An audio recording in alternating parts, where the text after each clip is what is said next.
At just over 165 metres tall, Telecom Malaysia's communications tower dominates the skyline. But the tower also serves as a major tourist attraction in ALOR SETAR. Riding up in the tower's external glass-fronted elevator, the town begins to open up in front of us. The horizon expands further away in the distance the higher we rise.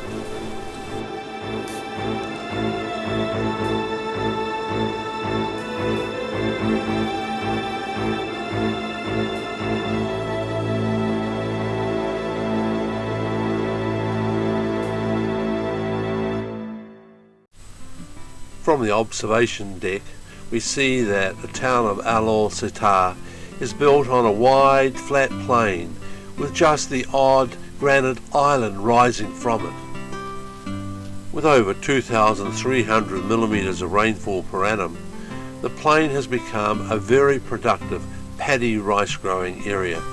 The observation deck gives us a good location to spy out the places we want to visit, such as the Gallery Sultan Abdul Halim.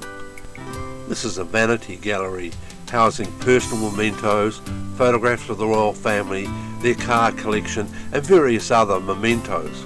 It's interesting to visit, and as with all the galleries here, no photographs inside, thank you. Standing around 18 metres tall, the nearby Norbert Tower houses the royal musical instruments such as drums, a gong and flutes.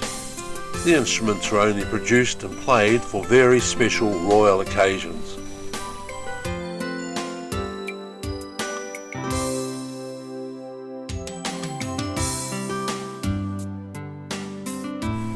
Standing behind an unusual looking water fountain is the State Art Gallery. Unfortunately, the gallery was closed for renovations during my visit to ALOR SETAR. We're looking out over Pekan Sina or Chinatown, and straight away we notice its impressive looking watchtower. The tower is open, and climbing up the stairs and looking out beside the river makes it seem like a lighthouse rather than just a watchtower.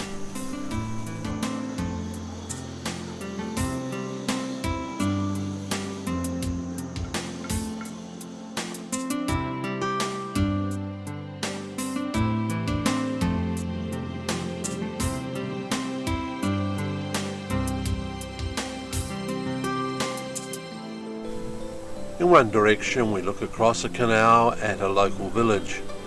Then in the opposite direction there are the collection of buildings renovated and needing renovation that make up Chinatown. Traditional Asian shophouses seem to dominate the area.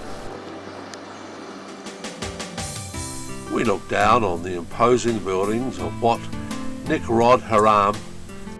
This is the city's major Buddhist complex. Because ALOR SETAR is only 45 kilometres from the Thai border, it's easy to understand why this Wat has such strong Thai elements in its design. But if we look carefully, we can also spot Chinese motifs. The gilded roofs and the colourful mosaic walls immediately attract attention.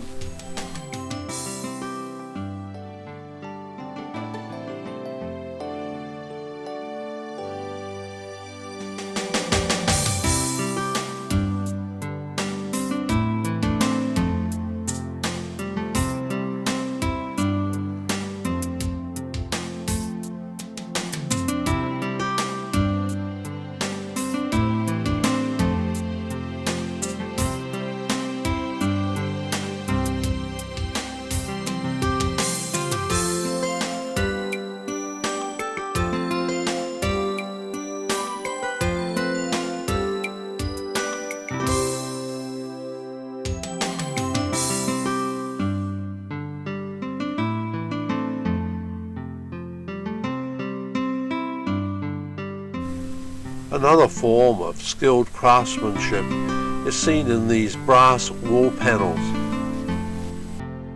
Scattered around the town are a variety of different places of worship.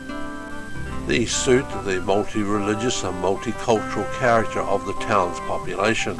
This Chinese temple was appropriately located in Chinatown.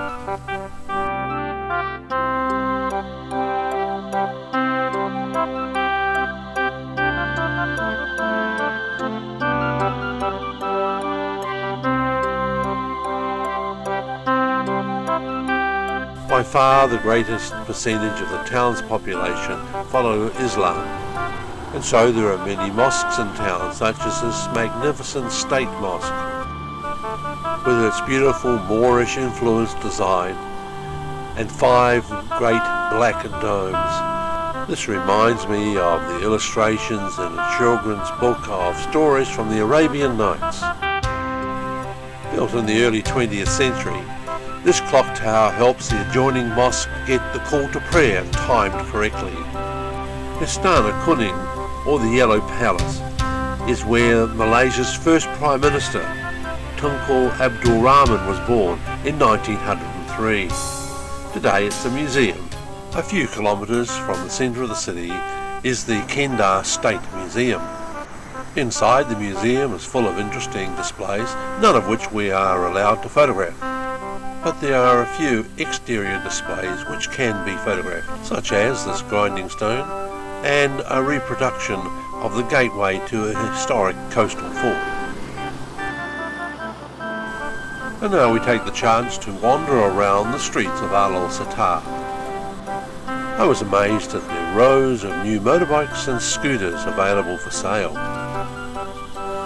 I particularly like the shop houses with their colourful fronts and interesting windows. A good place to find these is wandering around Chinatown. But not every shop house has been well maintained, but even then they are still rather photogenic.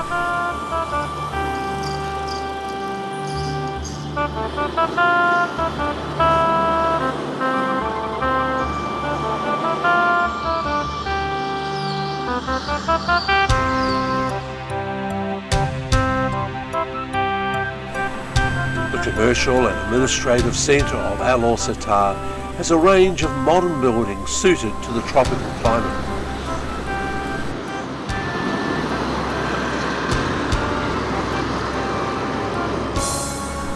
Some are surrounded by beautiful gardens and by tall trees giving cooling shade.